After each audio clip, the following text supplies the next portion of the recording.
things facing our state. And I've been very fortunate to have somebody to rely upon, an advisor, a friend, someone who we share a sense of humor with one another, make each other laugh in the hardest of times. And I have to say that when I was thinking about who should be lieutenant governor, the most important thing to me was somebody who could be governor on day one if necessary, and that is Juliana Starr.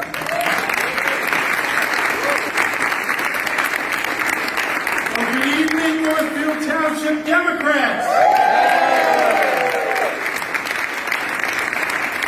I want to thank Laura for your very kind introduction. Really, I want to thank you for being a champion for your constituents, but also for people all across the state of Illinois, making profound transformation that we Democrats have been working on in Springfield. You all teed it up. You all teed it up. When I showed up in Springfield, I knew we had to get to work, and we have a great legislature to work with, and we went to work. And you remember that first session in 2019 with no COVID in front of us. We got an awful lot done, didn't we? So I'm very, very excited that I get to work with Senator Laura Fine. I also want you to know that she played a critical role in passing our historic clean energy legislation this year that has made Illinois a national leader in the fight against climate change.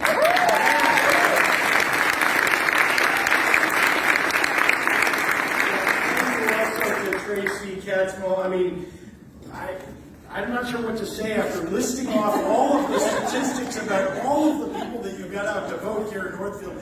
I mean, keep doing it. Thank you very much. Thanks to all of you, and especially for your leadership, Tracy. It is much needed. I also want to thank you because I know you've been encouraging women to run for public office.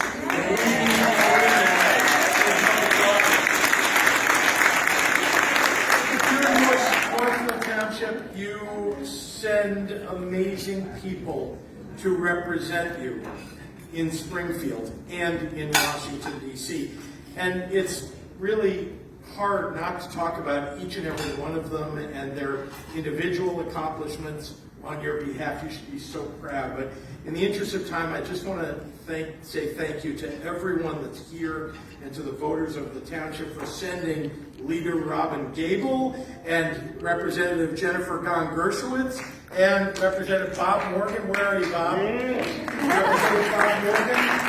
And I just want you to, and of course, Senator Julie Morrison is here with us. They are terrific to work with. We are really partnered in getting things done for you. But you send special people to represent. You should know that. So keep that up. Thank you. And I also want to say that Congressperson, what's that? Jonathan, where are you? There you are.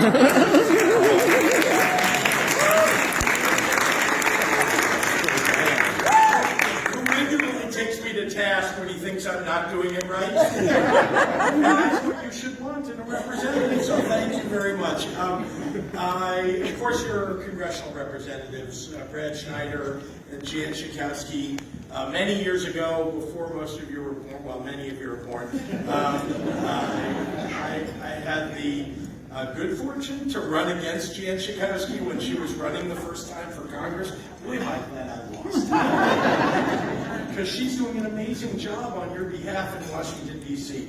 And I also want to give a special shout out to our Cook County Commissioner, Scott Britton, who couldn't be with us tonight. When I talk about why it's so important for everybody to get a COVID-19 vaccination, it's because we want to protect our friends like Scott, who is currently immunocompromised, and that's because he's undergone chemotherapy treatment. We need to do everything that we can to protect our neighbors. I know that you're all doing that. We got to protect our loved ones, our families, our friends. Scott, thank you for everything that you do for all of us on the county board, and I wish you a speedy recovery.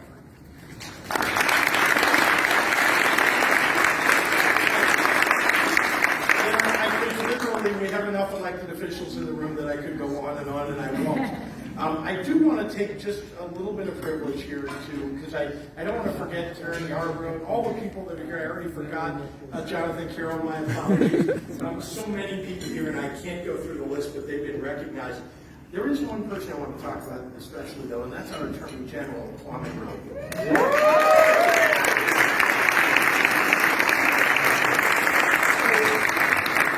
I take this privilege to talk about him because I want you all to know something, and it's a little bit, I don't think it's well known. Republicans have been gearing up their right-wing legal representatives and going into court to try to end the COVID-19 mitigations that we have in the state of Illinois. And lest you think that's, well, no problem, let me tell you that the Attorney General's office has a team of people who have to go all around the state to county courthouses to fight this battle on your behalf and on my behalf, on everybody's behalf, because they win occasionally in these downstate courts, especially where there are very, very right-wing judges who want to bring down all the mitigations. They think COVID-19 is a hoax. And it is the Attorney General and his office that are fighting every day to make sure that we can keep people healthy until we can get past this pandemic. So thank you.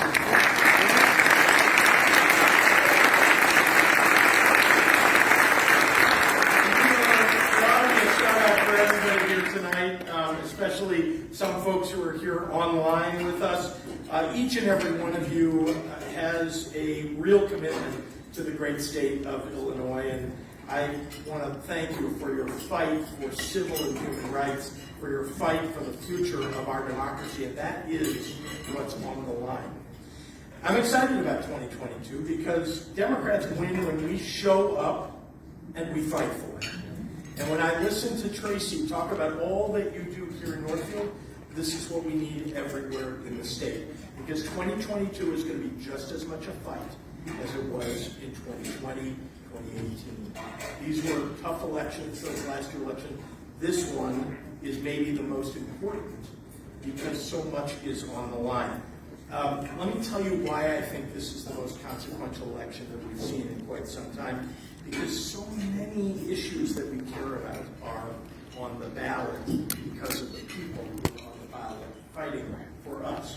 So I want you to remember this. Since I came into office in 2019, Democrats enacted the Illinois Reproductive Health Act, guaranteeing a woman's right to choose, and guess how many Republicans voted for that act? Zero. Democrats raised the minimum wage in Illinois so that full-time workers don't have to live in poverty. How many Republicans do you think voted for the raise of the minimum wage? None. Zero. When the pandemic hit and Democrats enacted rental assistance and extended unemployment benefits to make sure that no one lost their home and that families remained safe, how many Republicans do you think voted for that pandemic assistance? Zero. Democrats enacted a nation-leading climate bill. Republicans fought like hell against it. The point is, get ready, because Republicans intend to take this state backward in 2022, and we can't let it. Last November, Democrats showed up to vote in record numbers to make Donald Trump a one-term president.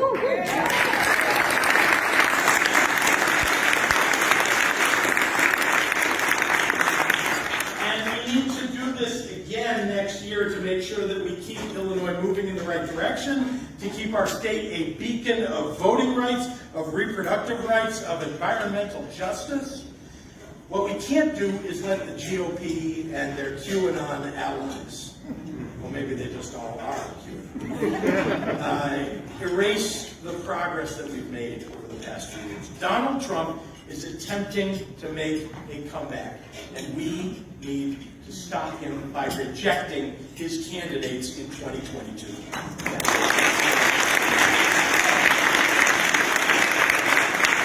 Together, our Democratic voices are powerful. I'm so proud of Northfield Township Democrats knocking on doors, phone banking, pounding the pavement. I mean, knocking on doors to get people registered to vote at their door, even. People are working hard here, getting your friends and your neighbors to the polls on election day. We win when we work at the grassroots.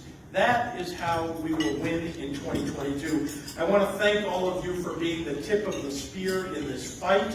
When we fight, we Democrats, we win. So let's go get them, everybody.